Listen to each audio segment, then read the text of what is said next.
जिस राजनीतिक पार्टी को मनीष कश्यप का श्राप लगा है, उनकी सरकार की किरकिरी हो रही है, छीछा लेदर हो रहा है, उनके सरकार का ग्राफ और उनके नेताओं का ग्राफ दिन रात गिरते जा रहा है और मनीष कश्यप की दुआ लेने वाले पार्टी के बड़े चेहरे और उनके पार्टी के सुप्रीमो का लगातार कद बढ़ते जा रहा है और जनता में लोकप्रियता ऊंचे आसमान पर पहुंच रही है। ये सब मैं बताऊंगा, लेकिन उसके पहले मेरा परिचय। नमस्कार, जय हिंद, जय बिहार। मैं हूं वकील सह पत्रकार एसके पंकज। भारतीय जनता पार्टी के नेता और बिहार के नेता प्रतिपक्ष विजय सिन्हा ने मनीष कश्यप और स्टालिन के बेटे उदयनिधि स्टालिन के बारे में बयान दिया है कि जब एमके स्टालिन के पूत, यानी बेटे को वो कह रहे हैं, एमके स्टालिन के पूत जब वही बात बोल दिए और उससे भी खतरनाक बात बोल दिए कि डेंगू, मलेरिया, कलरा और कोरोना जैसा सनातन भी वायरस है और इसे मिटा देना चाहिए, इसे खत्म कर देना चाहिए, तो उन पर एनएसए क्यों नहीं लगा और बिहार के बेटे मनीष कश्यप पर एनएसए क्यों लग गया? क्यों बिहार सरकार, जब बिहार के बेटे, बिहार के लाल सन ऑफ बिहार मनीष कश्यप पर जब एनएसए तमिलनाडु की स्टालिन सरकार लगा सकती है, तो बिहार सरकार स्टालिन के बेटे पर क्यों एनएसए बिहार में नहीं लगवा सकती है? क्यों नहीं लगा सकती है? ये सारी बातें जो मैंने आपको इनडायरेक्ट स्पीच में बताई, ये सारी बातें बीजेपी के नेता और नेता प्रतिपक्ष बिहार विजय सिन्हा ने कहा कि एक तरफ भारतीय जनता पार्टी, बिहार भारतीय जनता पार्टी के नेता सुशील मोदी, विजय सिन्हा या अन्य नेता या मनोज तिवारी जो दिल्ली के सांसद हैं, दिल्ली नॉर्थ ईस्ट के, उन लोगों ने मनीष कश्यप का समर्थन शुरू किया और इधर मोदी जी का कद पूरी दुनिया में फैल रहा है और पूरी दुनिया मोदी जी को इस बात को लेकर के बधाई दे रही है और इस बात को लेकर के मोदी जी से देशवासी भी खुश हैं कि सैकड़ों वर्ष तक शासन करने वाले अंग्रेजों के देश में एक भारतीय मूल का बेटा ऋषि सुनक प्रधानमंत्री बना और जब वह व्यक्ति भारत आया तो मंदिरों में पूजा करते हुए, अर्चना करते हुए, पाठ करते हुए नजर आया। यानी सनातन का झंडा आज ब्रिटेन में भी आज लहरा रहा है, फहरा रहा है और उस सनातन धर्म के झंडे को और मजबूत कर रहे हैं और बिहार और भारतीयता राष्ट्रवाद के झंडे को और मजबूत कर रहे हैं हमारे देश के प्रधानमंत्री नरेंद्र मोदी। वो G20 में भारत की तरफ से मेजबानी करते हुए, भारत की मेजबानी करते हुए 20 देशों के दिल में अपना घर बना रहे हैं और दुनिया में अपना नाम का झंडा बुलंद कर रहे हैं। उनकी लोकप्रियता बढ़ रही है। इसके पहले भी कई मैगजीन्स ने उनको दुनिया का सबसे लोकप्रिय राष्ट्राध्यक्ष या कार्यकारी राष्ट्राध्यक्ष घोषित कर दिया है और इधर बिहार सरकार की किरकिरी हो रही है। आपको याद होगा 13 जुलाई 2023 को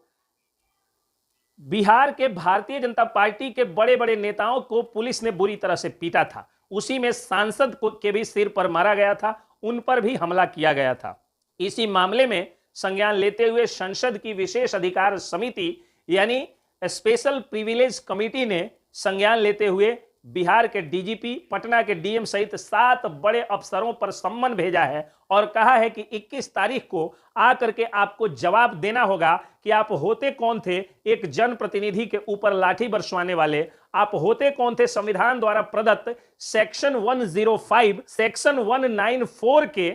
द्वारा जो प्रदत्त अधिकार हैं जनप्रतिनिधियों को, उसका हनन करने वाले आप कौन होते हैं। ये जो 2 सेक्शंस में बताया, उसके तहत अगर बिहार के डीजीपी के पास भी कोई सांसद जाता है तो उन्हें खड़ा होकर के अभिवादन करना है, उन्हें बिठाना है, सैल्यूट करना है, क्योंकि वो जनप्रतिनिधि है, वो जनता का प्रतिनिधि है और जो सरकारी नौकरी वाले हैं वो जनता के नौकर हैं। तो एक नौकर अपने जनता जनार्दन, जनता मालिक के द्वारा चुने हुए प्रतिनिधि को क्यों लाठी बरसाया, इसी का जवाब देने बिहार के डीजीपी, पटना के डीएम और 7 बड़े अफसरों को जाना है नई दिल्ली 21 सितंबर को। 21 सितंबर को अगर ये लोग जवाब दे पाएंगे सेटिस्फैक्ट्री तो ठीक है, वरना एक वकील के तौर पे मैं कानूनी बात बताता हूं कि संसद की जो विशेषाधिकार समिति होती है, स्पेशल प्रिविलेज कमेटी जो होती है, उस कमेटी को क्वासी जुडिशियल पावर्स होते हैं, यानी अर्ध न्यायिक शक्तियां प्रदत्त होती हैं, प्रदान की गई हैं। यानी उनके पास सम्मन भेजने का, एविडेंस मांगने का, इंक्वायरी करने का, स्टेटमेंट लेने का, यहां तक कि जेल भेजने का, सस्पेंशन करने का, अधिकारों में सेंसरशिप लगाने का, ये सारे पावर्स जो है उस समिति को होते हैं। अब आप सोच करके देखिए कि ये समिति बिहार के इतने बड़े बड़े अफसरों को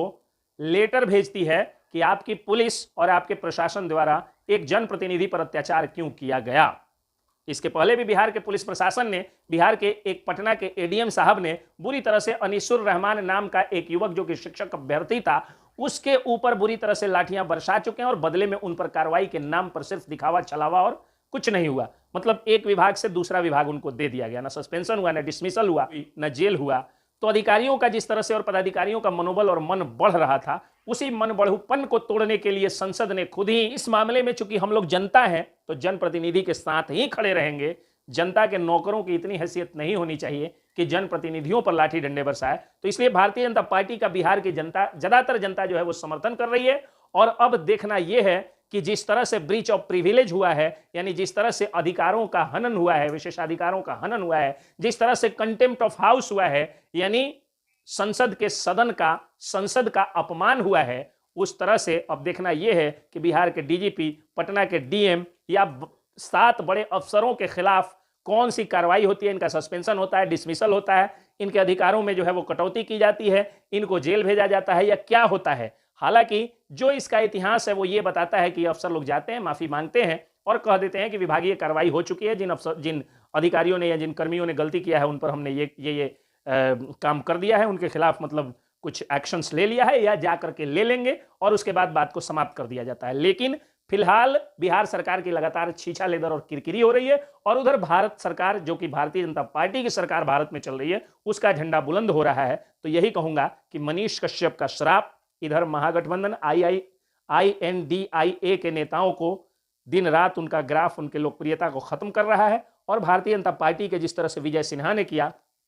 सुशील मोदी और मनोज तिवारी सरीखे नेताओं का जिस तरह से मनीष कश्यप को समर्थन मिल रहा है, उस तरह से अब लग रहा है कि भारतीय जनता पार्टी की लोकप्रियता और ग्राफ बहुत ऊंचे आसमान पर पहुंच जाएगी। क्योंकि एक फरिश्ता का, एक देवदूत का, एक एंजल का, एक सेंटली पर्सनालिटी का, एक संत विचारधारा वाले ब्रह्मचारी युवक का श्राप और दुआ दोनों जाया नहीं होती। और जितना कानून, जितना संविधान हम लोगों ने पढ़ा, जितना मैंने बोला, इसके ऊपर एक नीले आसमान वाले की, एक भगवान की, एक बजरंग बली की, एक भगवान राम, एक भगवान शंकर, उस अल्लाह की, उस वाहे गुरु की और उस जीसस क्राइस्ट की भी एक अलग सत्ता होती है, और उनकी लाठी में आवाज नहीं होता। जय हिंद, जय बिहार।